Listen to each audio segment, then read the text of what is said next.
Hello, and welcome back to the Victory Education Lounge. I'm your host, Maurice, and today we're diving into part 6 of our malaria series, the economic impact of malaria on affected countries.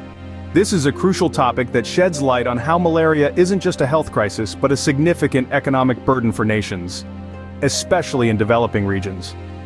If you're enjoying this series, please take a moment to like this video, subscribe to the channel, and hit that notification bell so you never miss an update. We'd also love to hear your thoughts and experiences, so drop a comment below and let's get the conversation going. Have you ever wondered how much malaria costs the world? Not just in human lives, but in cold hard cash?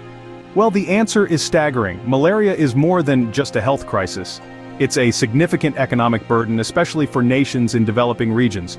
Malaria costs the world billions, with the World Health Organization estimating an annual loss of over $12 billion due to this debilitating disease. This loss isn't abstract, it's a concrete drain on economies, encompassing healthcare costs, lost labor productivity, and long-term developmental setbacks. Consider this: when people fall sick with malaria, they can't work. They miss days, weeks, sometimes months of labor. In countries where the majority of the population is engaged in agriculture or manual labor, this loss of manpower can be devastating. It's not just about the individual either, it's about the ripple effect. Workers in fields, factories, construction sites are incapacitated, leading to a reduction in output. This in turn weakens the broader economy.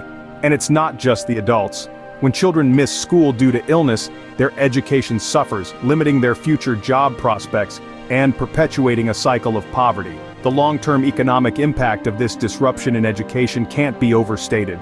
It's not just about lost classroom time, it's about lost potential. Imagine a child with a sharp mind and a curious spirit forced to miss school because of recurring bouts of malaria. That child misses out on crucial learning milestones, which can lead to lower educational attainment and, ultimately, lower productivity as an adult. It's a vicious cycle, and it starts with a mosquito bite. Malaria's economic impact is also felt in the tourism sector. Countries that rely heavily on tourism for their GDP, like Kenya and Tanzania, often face negative perceptions due to malaria outbreaks.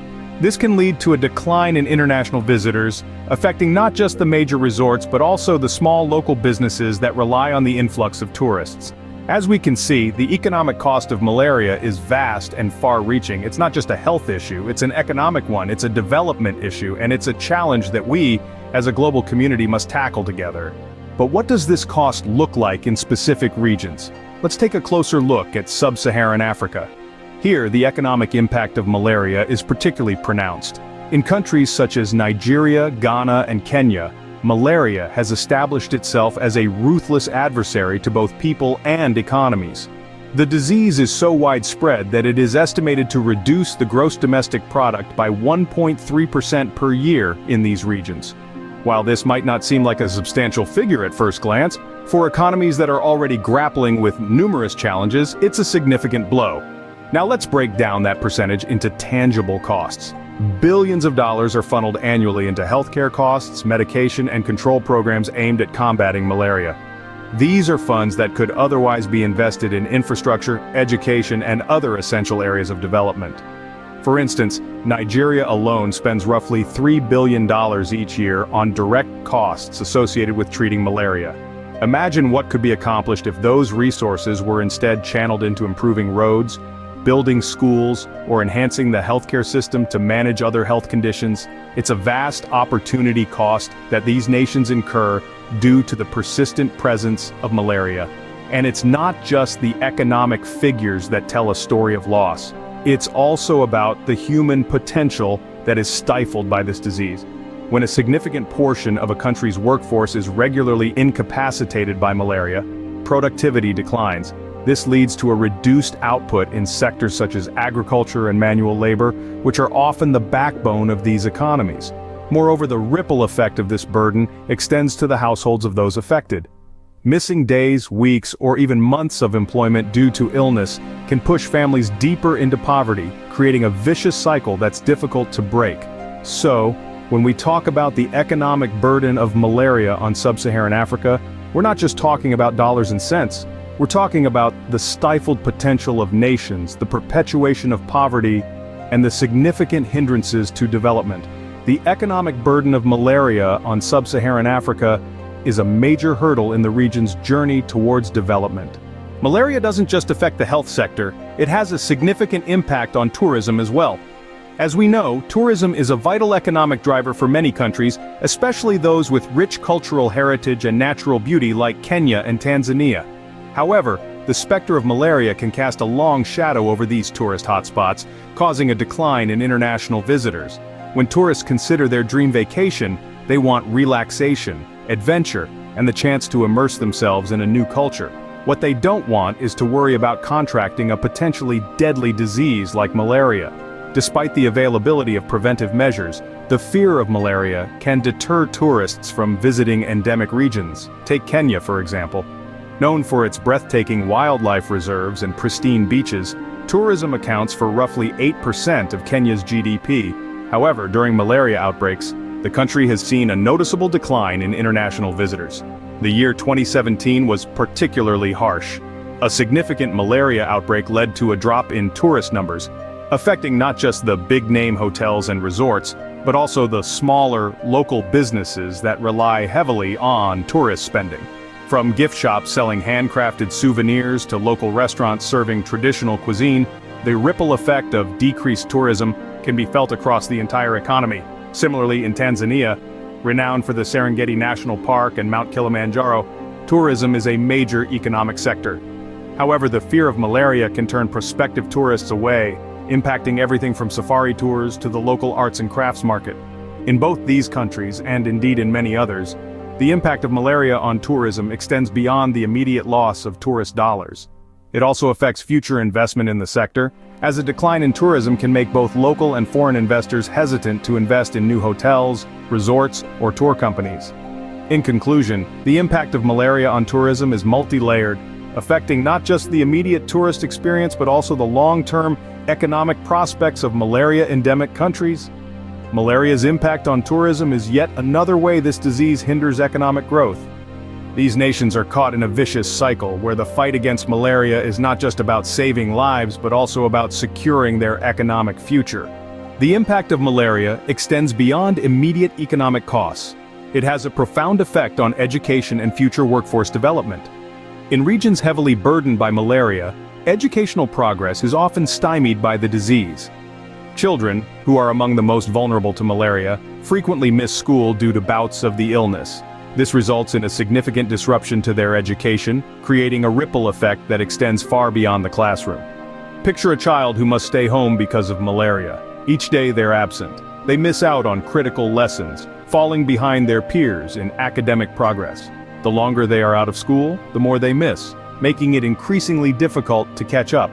This not only affects the child's immediate academic performance but also has long-term implications for their future. The time lost to malaria-related illnesses isn't just about the missed lessons, it's about the missed potential. Each day a child stays home sick, they lose an opportunity to learn, to grow, and to develop the skills they need for a successful future. This loss in potential learning time can lead to lower educational attainment, impacting the child's ability to secure good jobs and contribute effectively to the workforce in the future. Beyond the individual level, the impact of malaria on education also has national implications. A country's workforce is only as strong as its education system. When malaria impedes education, it indirectly weakens the workforce, affecting overall productivity and economic growth. A less educated workforce may struggle with complex tasks and innovation, essential drivers for economic development. In the end, the economic cost of malaria isn't just about the immediate healthcare expenses or the lost workdays. It's also about the lost opportunities for education and development, the lost potential for economic growth, and the lost hopes for a brighter future. Malaria's impact on education is a stark reminder that this disease's economic cost extends far beyond immediate healthcare expenses. So, the economic impact of malaria is not just a number. It's a barrier to development, a hindrance to tourism, and a threat to future workforce productivity. Over our discussion today, we've painted a broad picture of how this disease, far from being a mere health issue, seeps into the very fabric of societies, crippling their economies in ways that are often overlooked. Let's briefly revisit the key points. We started by understanding the basics. The World Health Organization's estimate of over $12 billion lost annually due to malaria.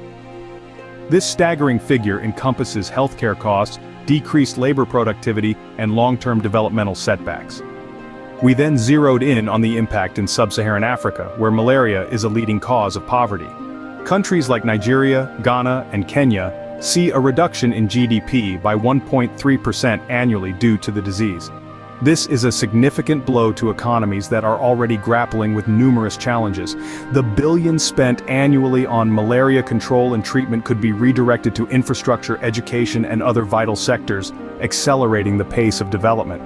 Tourism, a major revenue source for many countries, is also severely affected by malaria. Negative perceptions around malaria-endemic regions discourage tourists, leading to a decline in tourism revenues.